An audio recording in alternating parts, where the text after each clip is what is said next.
ఉండాలని పగలూరే పరవశించాలని ఈ నింగి నేల కనుమరుగైన శాశ్వత జీవం పొందాలని సాగిపోతున్నాను నిన్ను చూడాలని నిరీక్షిస్తున్నాను నిన్ను చేరాలని సాగిపోతున్నాను నిన్ను చూడాలని నిరీక్షిస్తున్నాను నిన్ను చేరాలని. ఉదయకాల శుభం తెలియజేస్తూ దేవుని యొక్క మహాకృపను బట్టి గడిచిన రాత్రంతా దేవుడు మనల్ని కాచి కాపాడి సజీవులుగా ఉంచి ఉదయకాలం ఆయన సన్నిధిలో గడుపుటకు దేవుడు ఇచ్చిన శ్రేష్టమైన సమయాన్ని బట్టి దేవుని స్తోత్రం చెల్లిస్తున్నాం. చేరి వచ్చిన మీ అందరినీ దేవుడు దీవించి ఆశించగాక. చదవబడిన వాక్య భాగంలో మనం చూసినప్పుడు ఈరోజు బైబిల్ స్టడీలో ఇది మామూలుగా ఒక్కొక్కరిని చెప్తున్నాం. అంతకుముందు వారం లోయి యునేక్ ఏ రీతిగా తన బిడ్డలను పెంచారో, ముఖ్యంగా ఎవరిని పెంచారు వాళ్ళు, తిమోతిని. తర్వాత అంతకుముందు దెబోరా గురించి నేర్చుకున్నాం, ఒక్కొక్కరి గురించి. ఈరోజు మిరియం గురించి. ఈరోజు మన పాఠం మనం చూస్తే మిరియం జీవితం నుండి సంబంధిత 3 పాఠాలు, అంటే సంబంధిత రెలవెంట్. ఈ 3 పాఠాలు మనకి ఆధ్యాత్మికమైన పాఠాలుగా మనం గ్రహించి ఆ సత్యాలు మనం తెలుసుకోవాలా. కనుక ఇక్కడ మనం చూసినప్పుడు ఈ మిరియాం అనేది మనం చూసినప్పుడు ఆమెకి ఆత్మ సంబంధంగా ఆధ్యాత్మికంగా అయితే ఆమెకు పేరేం పేరంటే యెహోవా ప్రేమించే వ్యక్తి అంటారు. యెహోవా ప్రేమించే వ్యక్తి అర్థం, మాటకు అర్థం. కనుక హెబ్రీ భాషలో అదే హెబ్రీ భాషలో ఇంకొక మనం చూసినప్పుడు అక్కడ ఇంకొక మాట ఉంది, చెడు అనేది. చేదు అంటే ఒక రీతిగా మనకి నయోమి నన్ను మారా అనండి, చేదు అనండి, స్వీట్ బదులు అనొద్దు అంటది కదా. ఆ రీతికి ఈమె కూడా చేదు. అంటే ప్రతి ఒక్కరి జీవితాల్లో మంచి ఉంటుంది, చెడు ఉంటుంది, అంతే. ఈ మంచి చెడు ఏ రీతిగా ఉందో మిరియంలో కూడా అలాంటిదే ఉన్నది. ఎందుకంటే మానవులుగా మనందరం ఒకటే, ఎవరము పరిశుద్ధంగా ఉన్న వాళ్ళం కాదు. మనందరము ఎలాంటి వాళ్ళం అంటే రోమపత్రికలు అంటాడు, అందరూ పాపము చేసి దేవుడు అనుగ్రహించే మహిమను పొందలేకపోవచ్చు అంటాడు. కనుక మనందరం రక్షణ పొందిన వాళ్ళ తర్వాత దేవుణ్ణి. కనుక పాపము లేకుండా ఉన్నవాడు ఏంటంటే పరిశుద్ధుడైన యేసుక్రీస్తు ప్రభు ఒక్కడే. కనుక మానవులుగా మనలో కొన్ని చెడు ఉంటుంది, మంచి ఉంటుంది. మంచి అంటే ఎప్పుడు మన దేవుని కలిగినప్పుడు ఆ చెడు వదిలిపెట్టేసేయాలి పూర్తిగా. కనుక ఇక్కడ ఒక స్త్రీ ఈమె నాయకురాలుగా ఉంది, ప్రవక్తినిగా ఉంది. కనుక ఈమెలో ఉన్నటువంటి మంచి చెడు అవన్నీ మనం చూస్తే ఇజ్రాయెల్ దేశాన్ని రక్షించడానికి దేవుడు ఎవరిని వాడుకున్నాడు? మోషేను వాడుకున్నాడు. మిద్యాన్ అరణ్యంలో 80 సంవత్సరాల వయసులో ఉంటే మోషేను పిలిచాడు. ఆ పొద మండుతూ ఉంటే ఆయన గొర్రెల కాపరిగా ఉన్నప్పుడు ఆ పొద దగ్గరికి వెళ్ళి ఈ వింత ఏందో చూద్దాం అనుకున్నాడు ఆయన. వింత కనుక ఆ వింత చూడటానికి వెళ్తే ఆ పొద కాలుతుంది కానీ పూర్తి కాలిపోట్ల. అప్పుడు దేవుని స్వరం వినపడింది, మోషే మోషే అని పిలిస్తే అప్పుడు వస్తుంటే నీ కాళ్ళ చెప్పులు విడువు, ఇది పరిశుద్ధ స్థలం అంటాడు. అక్కడ మాట్లాడతాడు, నా ప్రజలు అక్కడ ఐగుప్తులో దాసత్వంలో ఉండి ఎంతో బాధపడుతున్నారు, వాళ్ళ మొర్ర నేను ఆలకించా కనుక నువ్వు వెళ్ళి వాళ్ళని తీసుకొని రావాలా. విడిపి నేను ఇట్లా ప్రభా నాకు నోటి మాంజ్యం గలవాడినే, అసలు నేను ఏం మాట్లాడలేను, నేను కాదు అన్నట్టుగా తప్పించుకోవడానికి చూస్తా ఉన్నాడు. కాదు నువ్వు ఉండాల్సిందే అని చెప్పి ఆ తర్వాత నీ అన్న అహరోను ఉంటాడు నీ తోడుగా అని మాట్లాడి పంపించిన తర్వాత వాళ్ళు ఐగుప్తు నుంచి వచ్చేస్తారు. ఐగుప్తు నుంచి వచ్చేటప్పుడు ఇక్కడ ఎప్పుడైతే ఇజ్రాయేల్ దేశాన్ని రక్షించిన దేవుడు వారిని విమోచించిన తర్వాత ఈ మిరియం కథ మన లేఖనాల్లో కనిపిస్తుంది. మనకి ఇక్కడ ఏం కనిపిస్తుంది అంటే ఆమె మనం చూసినప్పుడు దేవుడు మనలో ప్రతి ఒక్కరికి లోతైన శ్రద్ధ వహిస్తాడు, అంతే. అందరినీ దేవుడు ప్రేమిస్తాడు. మనలో ఒక్కొక్కరి మీద ఒక్కొక్క శ్రద్ధ ఉంటుంది, అందరి మీద ఉంటుంది.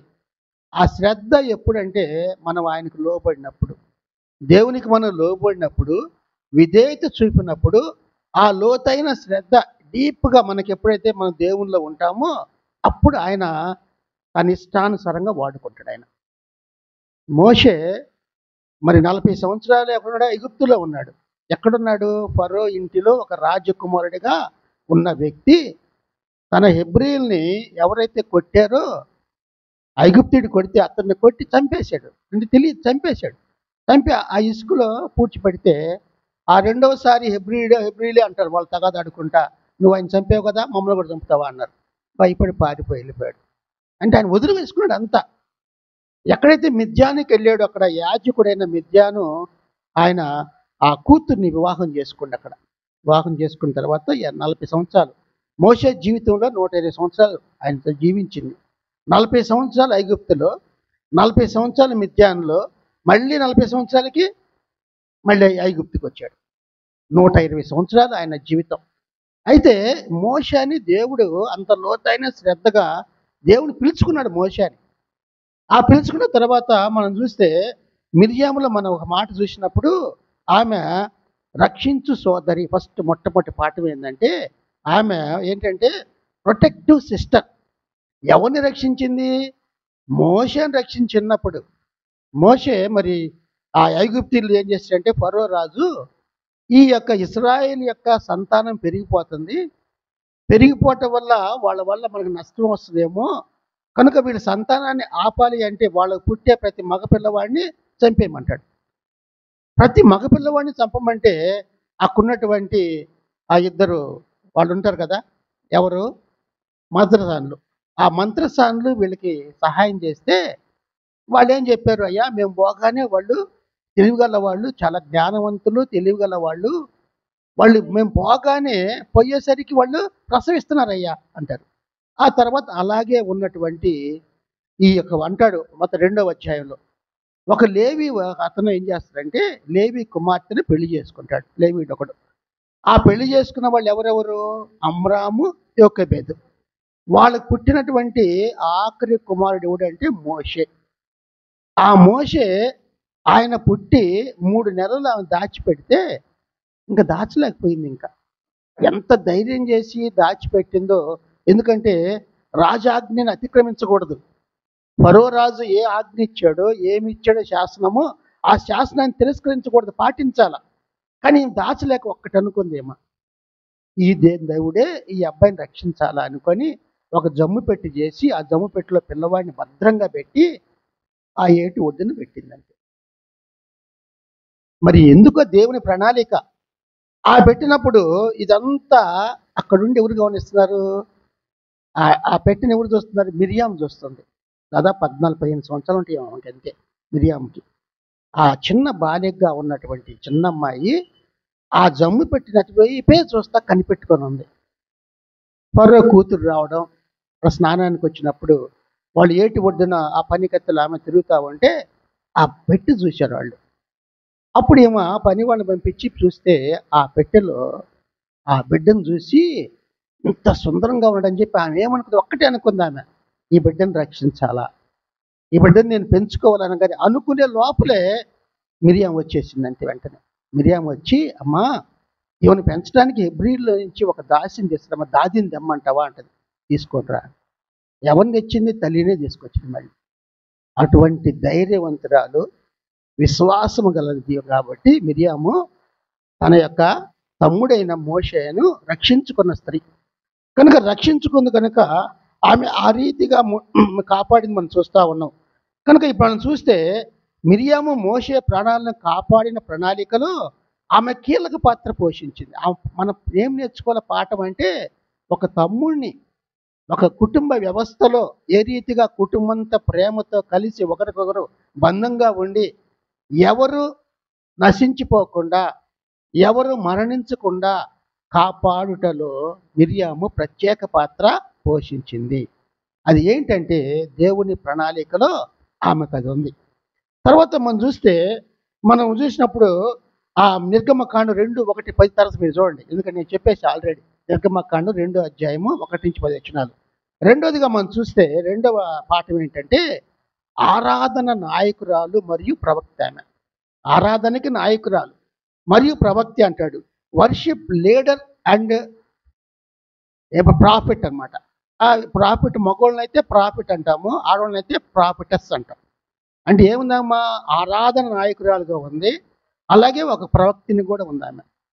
కనుక మొట్టమొదటేమో తన కుటుంబంలో రక్షించింది, మోషేని రక్షించింది. ఎందుకంటే దేవుని ప్రణాళికలో మోషే ఉన్నాడు కాబట్టి ఆ మోషేని రక్షించడానికి దేవుడు ఈమె ప్రణాళిక చేయించాడు.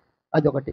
రెండవదిగా నిర్గమకాండ 15 అధ్యాయము మనం చూస్తే, నిర్గమకాండంలో 15 అధ్యాయంలో వీళ్ళు ఎప్పుడైతే ఎర్ర సముద్రం దాటి వచ్చేసిన తర్వాత వీళ్ళు పాటలు పాడాలంటే స్త్రీలు కావాలా. కనుక ఇదంతా మీరు తర్వాత చదవండి. నిర్గమకాండం 15 అధ్యాయం 1-21 వచనాలు చూస్తే 80 సంవత్సరాలు మిరియాం వయసు. అప్పుడు 80 సంవత్సరాల వయసులో ఆమె మళ్ళీ మిరియాం ప్రస్తాపన ఇక్కడ వస్తుంది. మళ్ళీ ఏంటంటే మనం చూస్తే ఈమె ప్రజలు ఎప్పుడైతే ఐగుప్తులో ఇశ్రాయేలు బానిసత్వంలో ఉండి వాళ్ళు ఎంతగా దుఃఖంతో ఏడుపుతో వాళ్ళు రోధిస్తూ ఉన్నప్పుడు దేవుడు వాళ్ళ మొర ఆలకించాడు. మొర ఆలకించి మోషేని పంపటం, అహరోను తోడుగా ఉండటం, మిరియాము కూడా ఉండి వాళ్ళు తీసుకొచ్చిన తర్వాత అక్కడ మనం చూస్తే ఈ 15 అధ్యాయంలో మనం చూసినప్పుడు మనకేం జ్ఞాపకం వస్తుందంటే మిరియాము కూడా ఒక నాయకత్వ పాత్ర పోషించింది అక్కడ. నాయకత్వం అంటే స్త్రీలకి ఎక్కువగా. ఎందుకు? ప్రవక్తినిగా ఉంది, స్త్రీలకు సంబంధించిన నాయకురాలు. ఏ నాయకురాలు? ఆరాధనకు నాయకురాలు. పాటలు పాడటం, ఇవన్నీ చేయటం. అటువంటి గొప్ప ధన్యత దేవుడు ఆమెకి ఇచ్చాడు. ఆమె ద్వారా నేర్చుకోవాల్సిందంటే స్త్రీలు సంఘములో ఎలా ఉండాలా? పాటలు పాడుతూ ఉండాలి. నాయకత్వం ఆరాధనకి వాళ్ళు నాయకత్వం వహించాలి, ఆరాధనకి. అంతే దేవుడు. ఎందుకని దేవుడు ఆ రీతిగా మరి చూస్తే మనము మిరియాము కూడా ఆ పాత్ర పోషించింది కనుక మరి మిరియాము స్త్రీలను ఆరాధనలు నడిపించింది ఆమె. ఇజ్రాయేల్ చాలామంది స్త్రీలు ఉన్నారు. 6 లక్షల మంది కాల్బలము. ఎవరు వాళ్ళ కాల్బలం అంటే యుద్ధం చేసేవాళ్ళు 6 లక్షలు. ఇంకా చూస్తే మొత్తం లెక్కేస్తే 30 లక్షల పైనే ఉన్నారు వాళ్ళు. ఆడవాళ్ళు కావచ్చు, చిన్నపిల్లలు కావచ్చు, అందరు చూస్తే ఆ లెక్కన మరి ఆ స్త్రీలందరినీ ఏం చేసింది? ఆరాధనకు నడిపించింది ఆమె. ఆరాధనకు నడిపించేటువంటి ఈ గొప్ప మరి ఆ మిరియామ్మను చూసినప్పుడు ఆమె జీవితంలో మనకేం కనిపిస్తుంది అంటే 20 వచనం నిర్గమకాండ 15 అధ్యాయము.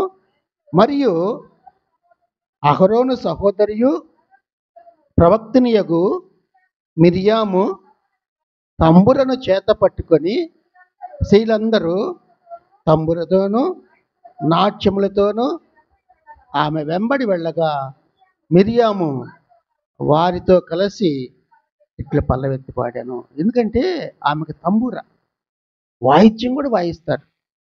ఆమె ఒక నాయకురాలుగా ఎలా ఉంది ఆరాధనకు అంటే, ప్రవక్తికి ఎలా ఉందంటే ఆమె ఎక్కడ న్యాయం తీర్చినట్టుగా లేదు, కానీ ఒక ఆరాధనకు స్త్రీలను మాత్రం ప్రేరేపించింది ఎక్కువ. అంతేకాదు ఇద్దరు తమ్ముళ్లకు ఆమె తోడుగా ఉంది ఒక నాయకురాలిగా.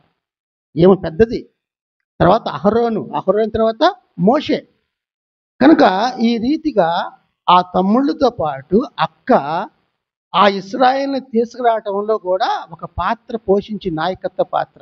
ఆ నాయకత్వమే కాదు, దేవుడు ఏదైతే మేలు చేశాడో ఎర్ర సముద్రం 2 పాయలుగా చేసి వీళ్ళందరూ వెళ్ళిపోయిన తర్వాత, దాటిన తర్వాత ఫరో సైన్యం వచ్చేసరికి మోషే నీ కర్రను మళ్ళీ చాపమన్నాడు. మళ్ళీ యథావిధిగా సముద్రం మళ్ళీ వదిలేసరికి ఫరో సైన్యం అంతా మునిగిపోయింది. అందుకంటాడు ఇక్కడ ఆ తర్వాత చదమ్మా, యెహోవాకు గానము చేసేది. పాట పాడారు కదా, ఏం పాట? యెహోవాను గానము చేయుడి, ఆయన మిగులు అతిశయించి జయించను. మనకి ఎవరికి గానం చేయాలా? దేవునికి, యెహోవా గానం చేయాలా. ఎందుకంటే ఆయన మిగులు అతిశయించి జయించాడు. అంత గొప్ప దేవుడు ఆయన. అంతేకాదు గుర్రము కానీ దాని రౌతును సముద్రంలో ఆయన పడద్రోసాను. గుర్రాలని రౌతుల్ని సముద్రంలో పడవేశాడు. ఎవరినైతే వెంబడిస్తా ముందు వెళ్ళమన్నాడు ఫరో, వెళ్ళండి అన్నాడు. తర్వాత మళ్ళీ మనసు మార్చుకొని వీళ్ళు పోతే ఎట్లా అని చెప్పి మళ్ళీ వెంబడించాడు. అప్పుడు అనుకున్నారు వీళ్ళందరూ, అయ్యా ముందేమో ఎర్ర సముద్రం, వెనకేమో ఇది. మనం అంటాం కదా, ముందేమో నుయ్యి వెనక గొయ్యి అంటాం. వాళ్ళేమో ముందేమో ఎర్ర సముద్రం, వెనకేమో ఫరో సైన్యం. ఇంక వీళ్ళు గొనుగుడు సనుగుడు మామూలుగా ఎట్లా ఉంటాయంటే అట్లా ఉన్నాయి. ఇంకా మమ్మల్ని చంపటానికి తెచ్చావా, ఐగుప్తులో లేదా అని అన్ని మాట్లాడంటే అక్కడ దేవుడు చెప్పాడు, మోషే నీ చెయ్యి చాపు, కర్ర చాపు. సముద్రం ఆ రీతిగా 2 పాయలుగా అయిపోయినప్పుడు వీళ్ళందరూ సంతోషంగా వచ్చినప్పుడు ఆ పాటలు పాడుకోవటానికి ఆరాధనకు నాయకత్వం వహించినటువంటి మిరియాము. ఆ మిరియాములో ఉన్న లక్షణాలు చూసినప్పుడు బైబిల్లో మిరియాము ఎందుకు ముఖ్యమైనదంటే అది చట్టపరంగా ప్రవేశపెట్టబడిన దేవునితో క్రొత్త నిబంధన సంబంధం అంట. దేవునితో క్రొత్త నిబంధన సంబంధము మార్పు చెందిన సమయం అది. ఎందుకంటే వీళ్ళందరినీ చేర్చింది. వీళ్ళందరూ పాటలు పాడుకుంటా తంబురాలు పట్టుకొని సంతోషంగా ఉంటే ఆటోమేటిక్గా పురుషులు కూడా పాడుతూ ఉంటారు.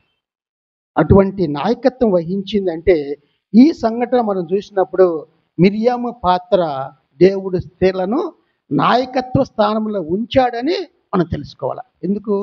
పాటలు పాడుతూ వాయిద్యాలు వాయిస్తూ అనేకుల్ని ప్రోత్సహించారు, ప్రేరేపించారు. అటువంటి నాయకత్వంలో ఉంది. కనుకనే ప్రియమైన వాళ్ళరా, ఉదాహరణలో మనం చూస్తే మనకి ఒక ఉదాహరణ ఏంటంటే దేవుడు వివక్ష చూపడు. నువ్వు పురుషుడివా స్త్రీవా అని కాదు, నువ్వు చిన్నవాడివా పెద్దవాడివని కాదు, అందరినీ ఒకే ప్రేమతో చూసి దేవుడు. అందుకే మన దేవునికి పక్షపాతం లేదు ఆయనకి.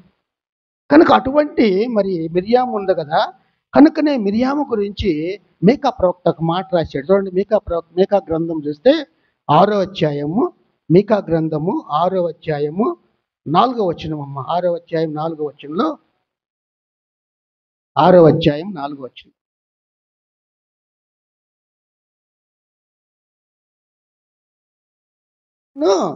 విమోచించితిని మిమ్మును నడిపించుటకై మోషే అహరోను మిరియాములను పంపించి. మిరియాము ఉంది ఇక్కడ నాయకత్వం చూడు. ఆమె ఒక నాయకత్వం ఏంటంటే ఆమె ఒక ప్రవక్తినిగా ఉంది, ఆరాధనకు నాయకత్వం వహించింది. అందుకనే ఆమె గురించి మీకా ప్రవక్త ప్రవచించాడు. ఏమనంటే మోషేని పంపించా, అహరోని పంపించా, మిరియామును కూడా పంపించిందని. కనుక ప్రియమైన వాళ్ళరా, రెండోది మనం చూస్తే ఇక్కడ ఒక దెబోరా మనం పోయినసారి చదువుకున్నాం.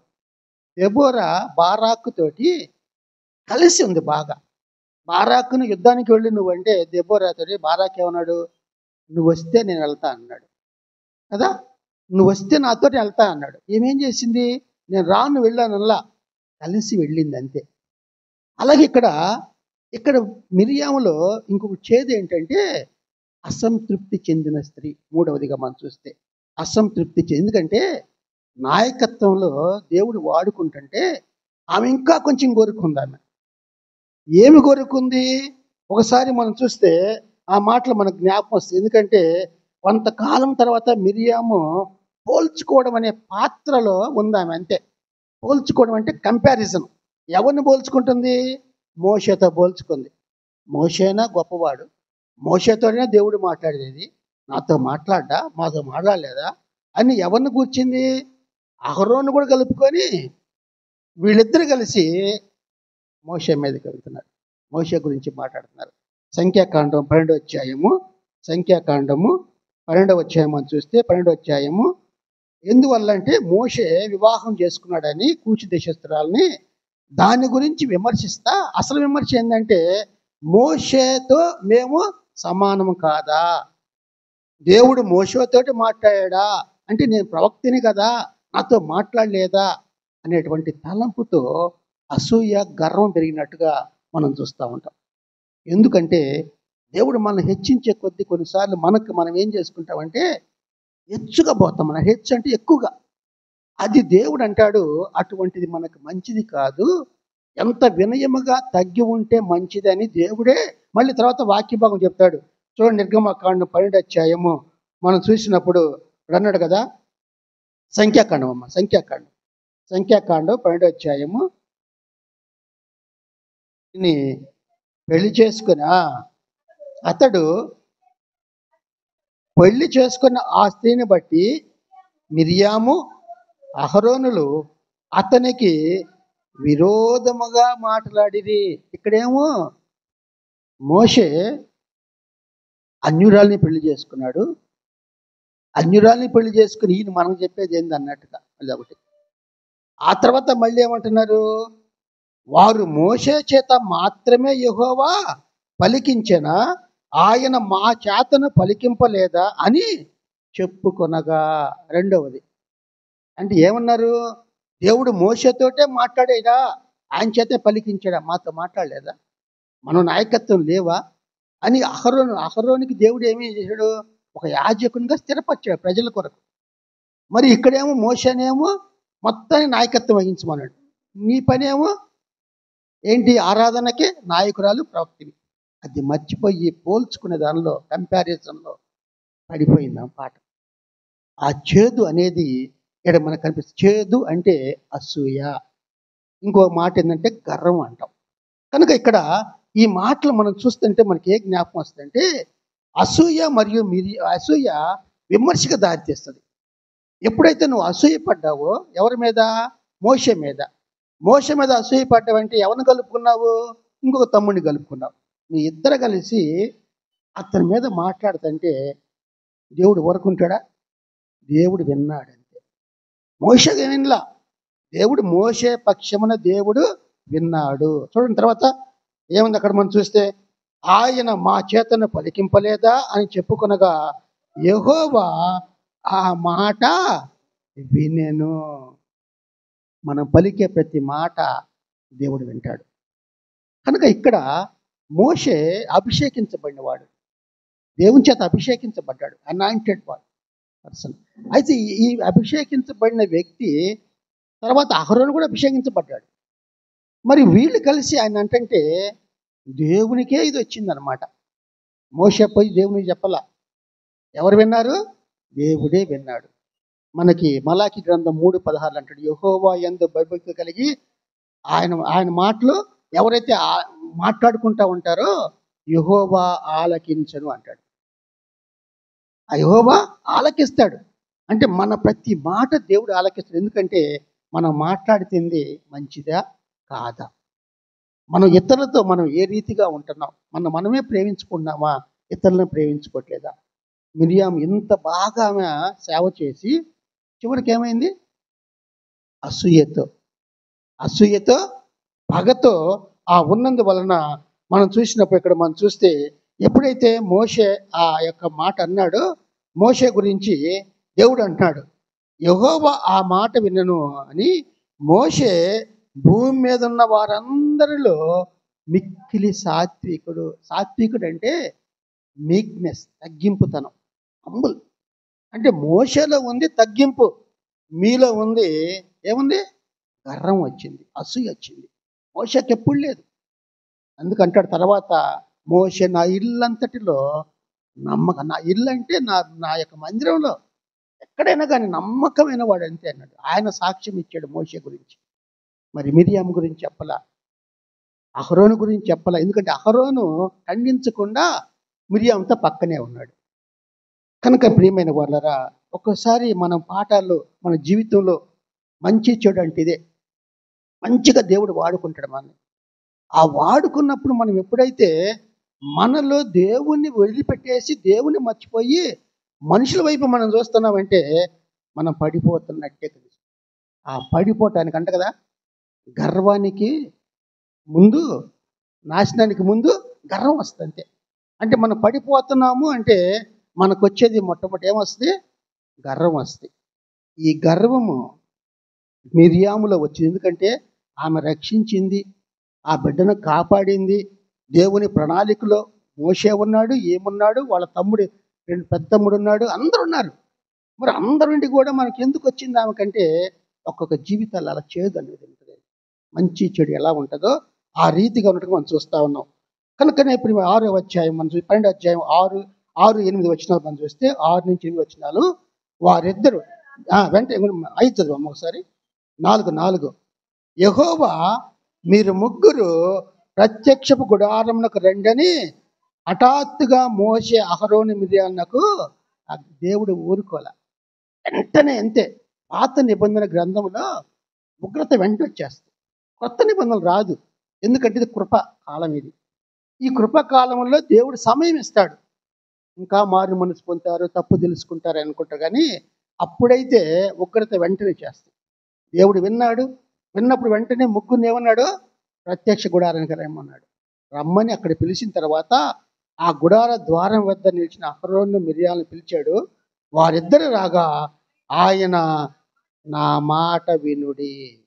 ఎవరన్నారు? దేవుడు. ఆ మాట వినుడి, మీలో ప్రవక్త వినియడా యెహోవాకు నేను దర్శనమిచ్చి అతడు నన్ను తెలుసుకున్నట్లు కలలో అతనితో మాట్లాడుదును. నేను ప్రవక్తనే, మీలో ప్రవక్త ఉంటే నేను కల్లో మాట్లాడతా, కానీ మోషేతో నేను ముఖాముఖిగా మాట్లాడతా. అంటే ముఖాముఖిగా మాట్లాడతా అంటే నేను కల్లో మాట్లాడేవాడిని కాదు, మోషేతో ఎప్పుడు ముఖాముఖిగా నేను మాట్లాడేవాడిని.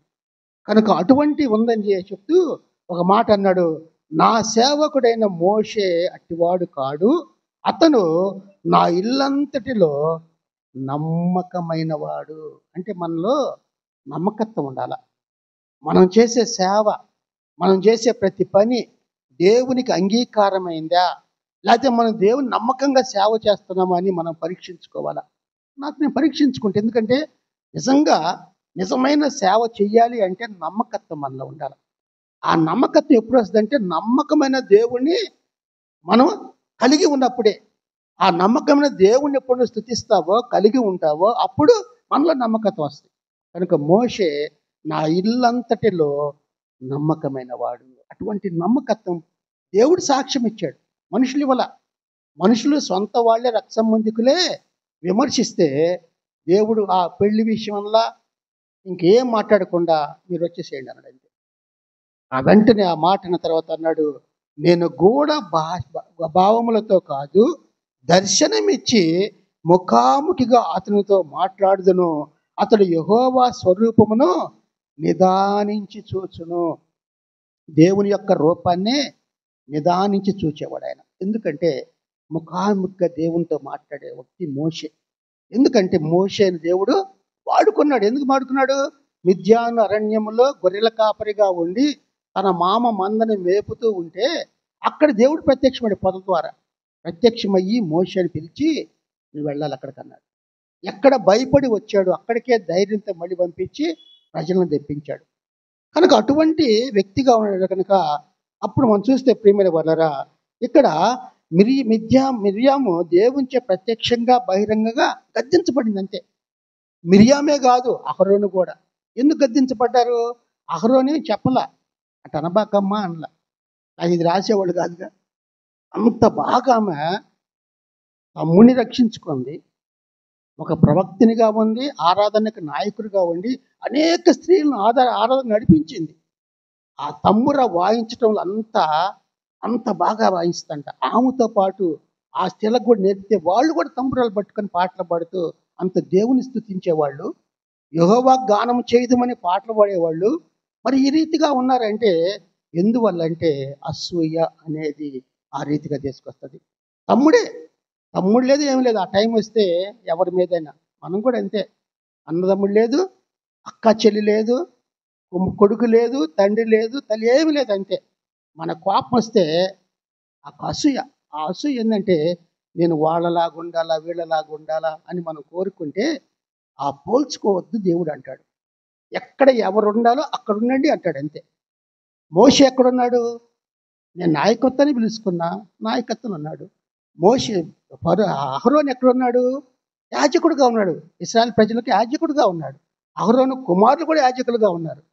తర్వాత నీవు ప్రవక్తినిగా ఉంచాను, తర్వాత ఆరాధనకు నాయకత్వం వహించే నాయకురాలిగా ఉంచాను.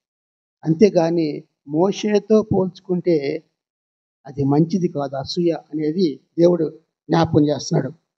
ఇక్కడ మిరియాము మోషేతో ఎప్పుడైతే పోల్చుకుందో అక్కడ ఆ హృదయంలో కావచ్చు, మనసులో కావచ్చు, ఆ గర్వం నింపిపోయింది. అంతే. ఒక మాట అంటుంది, మోషేతోటే మాట్లాడా, మాతో పలకలేదా అనే మాట అక్కడ దేవునికి బాగా ఇదైచేసింది. అంతే. అంటే వీళ్ళతో మాట్లాడింది ఎక్కడ చెప్పలా. అహరోన్తో మాట్లాడాకైనా మోషే నీ అన్నయ్యన అహరోన్ని తీసుకొని రా, అహరోనికి ఈ మాటలు చెప్పు, ఈ వివరం అని అంటాడు. కానీ ఎవరితో మాట్లాడింది? మోషేతో మాట్లాడు. ఒకసారి మీరు లేవి కాండం వరకు చదువుకుంటూ వస్తే, నాది ఇప్పుడు లేవి కాండము 24 వచ్చాయి, 2 అధ్యాయం చదువుతున్నా. ఈరోజు చదవాల్సింది, ఎందుకంటే వరుసగా మళ్ళీ చదువుతున్నా. కనుక ఈ చదువుతా ఉంటే కొత్త జ్ఞాపకం వస్తున్నాయి నాకు. ఎందుకు అంటే దేవుడు ఆయన ఒక్కొక్క జీవితాల్లో మనం ఏం నేర్చుకుంటాం పాఠాలు, ఆ పాఠాల్లో మంచిని తీసుకొని చెడును వదిలిపెట్టాల. కనుక మనకి ఈరోజు ఉదయకాలం పాఠం ఏంటంటే, ఎవరి మీద మనము అసూయపడొద్దు. వాళ్ళు బాగున్నారు, మేము బాగలేము. వాళ్ళు అలా ఉన్నారు, మేము లేము అనుకోవద్దు. ఎందుకంటే దేవునికి తెలుసు. ఒక్కొక్కరికి ఒక్కొక్క పాత్ర. ఎక్కడెక్కడ నేను ఉంచుతాడో అక్కడ ఉంచుతాడు దేవుడు అంతే. నీకు దానిలోనే సమృద్ధి, సంతృప్తి ఉంటుంది. కనుక మనం పోల్చుకుంటే దేవుడికి ఇష్టం లేదు. దేవుడు తగిన సమయంలో ఇచ్చే దేవుడు ఆయన. అంటాడు కదా, తగిన సమయంలో ఎప్పుడు దీన మనస్సు కలిగినప్పుడే. చూడమ్మ, పేతురు రాసిన మొదటి పత్రిక 5వ అధ్యాయము. పేతురు రాసిన మొదటి పత్రిక 5వ అధ్యాయం చూస్తే, పేతురు రాసిన మొదటి పత్రిక 5వ అధ్యాయంలో 6వ వచనం.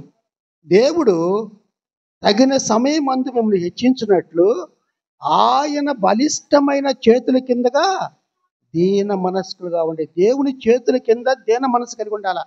అసూయపడో గర్వపడమని కాదు. తగిన సమయంలో ఆయన ఏం చేస్తాడు? హెచ్చిస్తాడు, మనకిస్తాడు అంతే. ఎప్పుడు మనము దేవునికి ఉండాల. మోషే ఆ రీతిగా ఉన్నాడు.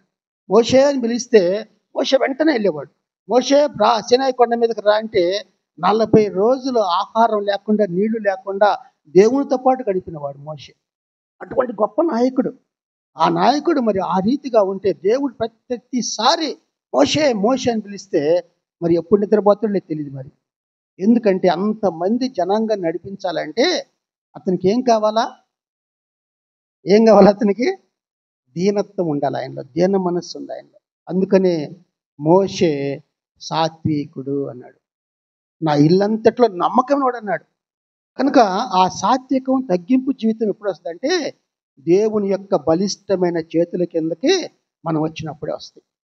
మనం సాతానికి అప్పగించుకుంటే, మనం అసూయపడ్డాం, గర్వపడ్డాం అంటే సాతానుడే. సాతానుడు లూసిఫర్ ఎక్కడున్నాడు? దేవుని దగ్గర ఉన్నాడు. దేవుని దగ్గరే ఉన్న లూసిఫర్ ఏం చేశాడు? నాకు కూడా ఇన్ని ఉండయి, నేను కూడా శక్తిమంతుడినే, నేను దేవుని కంటే ఎక్కువ అనుకొని దేవుని మీదనే పోల్చుకొని ఎక్కువ చేస్తే దేవుడు ఏం చేశాడు? అక్కడి నుంచి రోసేస్తే భూమి మీద పడ్డాడు, మన కోసం వచ్చాడు. అందరినీ పాపంలోకి దింపటానికి వచ్చి చెడగొడతాడు అందరినీ. ఎందుకంటే అక్కడ ఉన్నటువంటి దాన్ని పోగొట్టుకున్న లూసిఫరు సైతానుగా ఇక్కడికి వచ్చేసాడు. అలాగే మనం చూస్తే కయ్యూని హేబేలు ఎందుకు చంపాడు? అసూయతోటి. హేబేల్ని ఎలా చంపాడు? తమ్ముడిని అసూయతో చంపాడు. అలాగే మనం అన్ని చూసుకుంటే లేయా, రెబ్కా వాళ్ళిద్దరికి పడదు, అక్క చెల్లెళ్ళే. మళ్ళీ లేయాకి పిల్లలు పుట్టారని రెబ్కా కోపం, అసూయ. ఈ రకంగా మనం మొత్తం పాత నిబంధనలు అన్నీ చూసుకుంటూ వస్తే రాహేలు లేయా. అయితే ఆ రెబ్కా కూడా ఒకసారి కోప్పడింది. ఇంకా శారమ్మ సంగతి అయితే మనకు తెలుసు.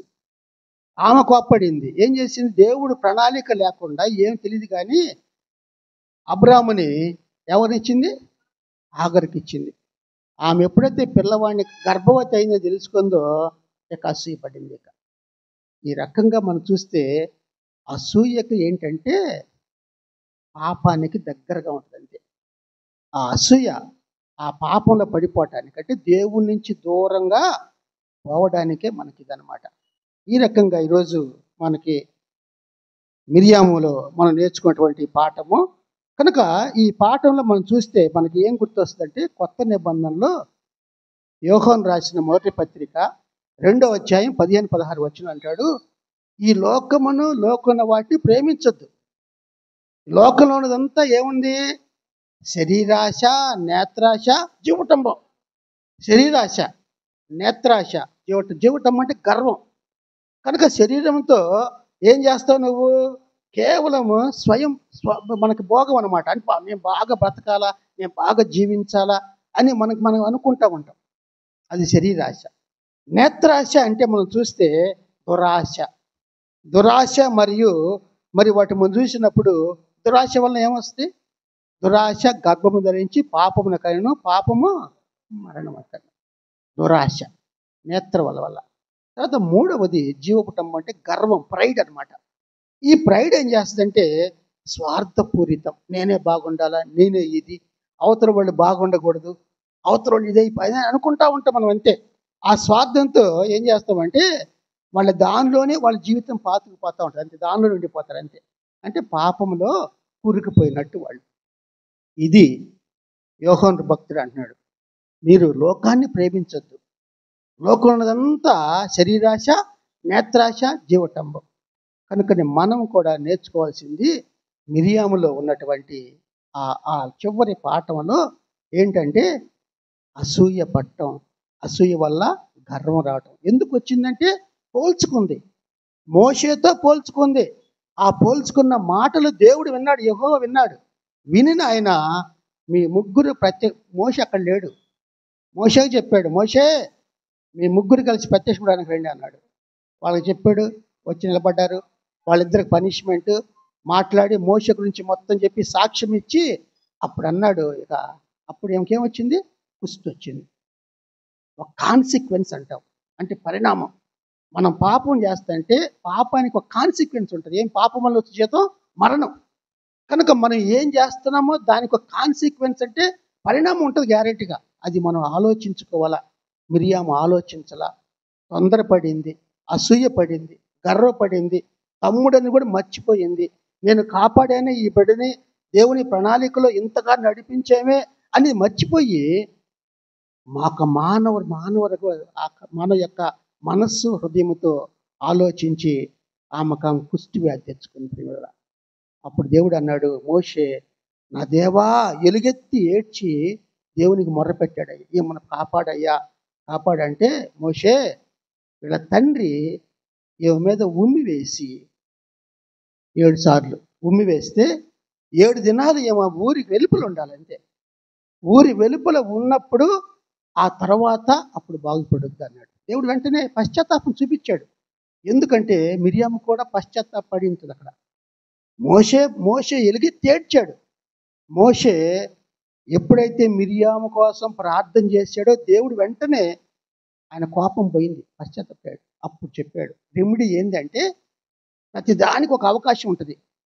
నువ్వు మీ తండ్రి దగ్గర తీసుకెళ్ళు, ఉమ్మి వెయ్యాలి ఆమె మీద. ఆ సిగ్గు అయిన తర్వాత 7 రోజులు ఎక్కడుండాలా, ఊరి వెలుపల ఉండాలి. ఎందుకంటే కుష్టు అంటే అపవిత్రమైనది. ఏం అపవిత్రం నీలో ఉంది? అసూయ, గర్వం వల్లనే అపవిత్రత వచ్చేసింది. ఆ తర్వాత నువ్వు వస్తావంటే అప్పటి వరకు ఇశ్రాయేలు కదల్లా. ఈమె బాగా వచ్చేంత వరకు ఇశ్రాయేల్ అక్కడే ఉన్నారు, అంతే, గుడారం దగ్గరే. కనుక ప్రియమైన వాళ్ళరా, ఈరోజు దేవుడు మనకు చెప్పే పాఠం ఏంటంటే, మిరియాము ఎప్పుడైతే ఆమె జీవితంలో నేర్చుకోగలిగిందంటే, మన హృదయము మనస్సు అందరినీ ప్రేమించినట్టు ఉండాలి. మనకు మనం హెచ్చించుకోకుండా దేవుని ఎదుట ఎప్పుడు మనం ఎలా ఉండాలా, తగ్గింపుతో సాత్వికులు. అందుకే మత్తయి సువార్త 5లో అంటాడు, వాళ్ళు సాత్వికులు ధన్యులు, వారు భూలోకమును స్వతంత్రించుకుంటారు. మరి సాత్వికులు ధన్యులు భూలోకాన్ని స్వతంత్రించుకుంటే, మరి మోషేని ఏమన్నాడు దేవుడు? మోషే నా ఇల్లంతటిలో నమ్మకమైన వాడు. ఎందుకంటే మోషే మిక్కిలి సాత్వికుడు, అందరికంటే సాత్వికం, ఆ తగ్గింపు, ఆ వినయం. కనుకనే మనం అసూయను, గర్వాన్ని తీసివేసుకొని వినయమైన మనస్సు కలిగి ఉండాలి. ఆ వినయం ఎప్పుడైతే ఉంటుందో మనలో, దేవుడు మనల్ని కాపాడుతాడు, హెచ్చిస్తాడు. దేవుడు మనం ఏం కోరుతున్నామో ఆ కోరికలు దేవుడు నెరవేరుస్తాడు. ఎందుకంటే మనం చేసే ప్రార్థన కూడా దేవునికి అంగీకారంగా ఉంటుంది. కనుక యోబు యొక్క మరి మనం చూస్తే స్నేహితులు వచ్చారు, యోబును బాధ పెడుతున్నారు. మొదలే అంత ఆస్తి పోయింది, బిడ్డలు చనిపోయారు, అన్నీ అయిపోయి కురుపులతో బాధపడుతుంటే 3 స్నేహితులు వచ్చి, ఎలీఫజు, బిల్దాదు కదా, వచ్చి వాళ్ళు ఇంకా ఎక్కువ అన్నారు. ఏమని? నువ్వు ఏం పాపం చేసావో నీకు ఇట్లా వచ్చింది, నువ్వు ఎంత భయంకరమైన పాపం చేయకపోతే నీకు ఎందుకు ఇట్లా వచ్చిందని అంటా ఉంటే దేవుడు విన్నాడు.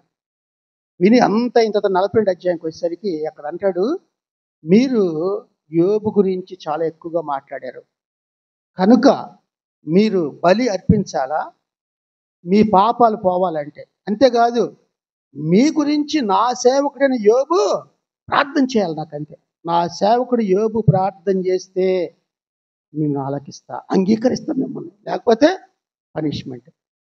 అలాగే మోషే తన అక్క కోసం ప్రార్థన చేశాడు, దేవుడు ఆలకించాడు, స్వస్థత వచ్చింది, క్షమించాడు, స్వస్థతనిచ్చాడు.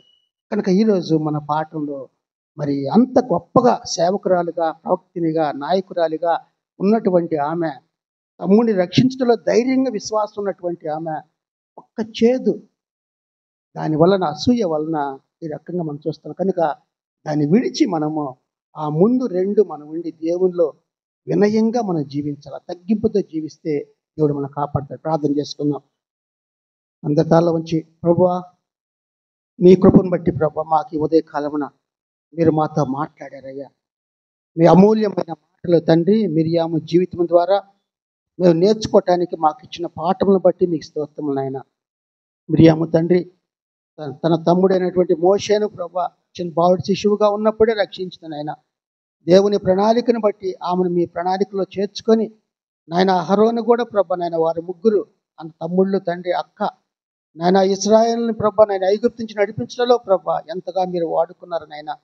అటువంటి సేవ చేసే కుటుంబంలో ప్రభా అసూయ, ద్వేషము, పగ పెరిగి తండ్రి నాయన, మీ కోపానికి ప్రభా నాయన మిరియాము జీవితంలో తండ్రి నాయన అటువంటి చెడు ఉన్నటువంటి నాయన చేదు జీవితంని మేము చూచాము నాయన. అటువంటి అసూయలు, అటువంటి పగలు, అటువంటి ద్వేషాలు, అటువంటికి నాయన ఇతరులతో మేము పోల్చుకొని హెచ్చించుకోకుండా నాయన మాకు మేము తగ్గించుకొని మీ ముందు వినయ మనసుతో జీవించే భాగ్యం మా అందరూ దయచేయమని, చేరువచ్చిన బిడ్డలందరినీ దీవించమని యేసు క్రీస్తు పరిశుద్ధ నామమున ప్రార్థించి అడిగి వేడుకొంచున్నాము తండ్రి. ఆమెన్. పరలోకమందున్న మా తండ్రి, మీ నామం పరిశుద్ధపరచబడుగాక, మీ రాజ్యం మాకు వచ్చుగాక, నీ చిత్తం పరలోకమందు ఎలాగూ అలాగే భూమి యందు నెరవేరునుగాక. మా అనుదిన ఆహారం నేడు మాకు దయచేయము, మా రుణస్తులను మేము క్షమించున్న ప్రకారం క్షమించము, మమ్మల్ని శోధనలోకి తేక కీడుని తప్పించము. ఎందుకంటే రాజ్యము, బలము, మహిమ నిరంతరం మీరైనారు తండ్రి. ఆమెన్. మన పరమ తండ్రి అయిన దేవుని ప్రేమయు, కుమారుడును రక్షకుడైన యేసుక్రీస్తు కృపయు, పరిశుద్ధాత్మ దేవుని అన్యోన్య సహవాసమును చేరి వచ్చిన బిడ్డలందరికీ ఇప్పుడు ఎల్లప్పుడూ సదాకాలము తోడై ఉండును గాక. ఆమెన్. మా అందరికి వందనాలు.